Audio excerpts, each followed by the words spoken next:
नमस्कार मंडळी, स्वागत आहे तुमचं आजच्या व्लॉगमध्ये. तर आज संडे आणि सुट्टी आहे, तर पुण्यामध्ये जायचा प्लॅन आहे. कारण की विकेंडला घरी बसून तरी काय करणार. कालचा दिवस तर घरीच होतो.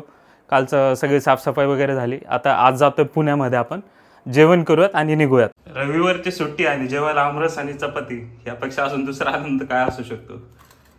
आणि खास गोष्ट म्हणजे की हे आंबे एका जवळच्या मित्राच्या शेतातले आहेत, जे की त्यांनी स्वतः झाड लावलं होतं. आता जेवण करूयात. दगडूशेठ जवळ आलेलो आणि पूर्ण गर्दी आहे आज. सगळे संडेमुळं पूर्ण गर्दी आहे. दर्शन घेणं तर मुश्किल आहे. बाहेरूनच इथून दर्शन घेऊयात आणि पुढे निघूयात. एवढी गर्दी होती संडेमुळं. बाहेरून दर्शन घेतले. बाहेरून दर्शन घेताना सुद्धा तिथं गार्ड लोक होते, बाउन्सर वगैरे असतात, तर ते सुद्धा पटापट चला म्हणत होते. पुण्यात येताना ठरलं होतं आमचं दगडूशेठचं दर्शन करायचे आणि परत जायचं. पण दगडूशेठ जवळ आल्यावर काय मुलगी थांबते काय. इकडं तुळशीबागेत आलो होतं आता. हो वृषाली, काय असतं तुळशीबागेत दरवेळेस? शॉपिंग करायला येते. घेत तर काय नाही, पण नुसतं काय फिरायचं असतं. आज घेणार का काही? घेऊ ना, आवडल्यास नक्की बघू काय घेते.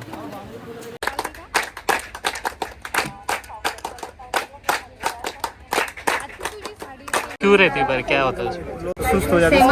अच्छा अच्छा, ओके ओके. तर तुळशीबागेतली खरेदी झाली होती आणि जवळ असंच फिरत होतो. नंतर मूळचंदमध्ये गेलो, तर वृषालीला एक साडी आवडली. नको म्हणत होती ती, बट तिचा बड्डे पण येणार होता, तर घेऊन टाक म्हणलं तिला. साडी घेतली तिने. दुपारचे 1:30 वाजलेत आणि आणखी पण गर्दी सेमच आहे. एवढं ऊन पडलं आहे, बट सगळे दर्शनासाठी थांबले तिथं. तर दगडूशेठच्या बाजूला इथं पार्किंग केली होती गाडीची आणि 30 रुपये तिकीट आहे 2 तासासाठी. बरोबर 11:15 आम्ही 11:30च्या आसपास एंट्री केली होती आणि आत्ता वाजले 1:30. म्हणजे एक्झॅक्ट टाईमवर न विचार करता, म्हणजे बरोबर शॉपिंग वगैरे सगळं आवरलं आणि 2 तासात बरोबर आम्ही इथं पोहोचलो आहे. आता इथून निघतात आम्ही. बऱ्याच दिवसापासून चाललो होतो आम्ही का सँडविच ट्राय करायचं एकदा. रीलमध्ये तर बऱ्याच वेळेस बघितलं होतं. मागे एकदा येऊन पण गेलो आम्ही, पण त्यावेळेस दुपार होती म्हणून बंद होतं आय गेस, किंवा सुट्टी असेल माहीत नाही. तर आज ट्राय करून बघूया. हा मागवला पेशवाई सँडविच.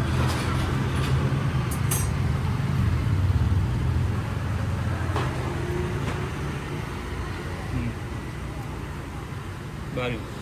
तर दुपारी घरी आल्यानंतर जरा आराम केला, कारण की बाहेर ऊन पण भरपूर होतं.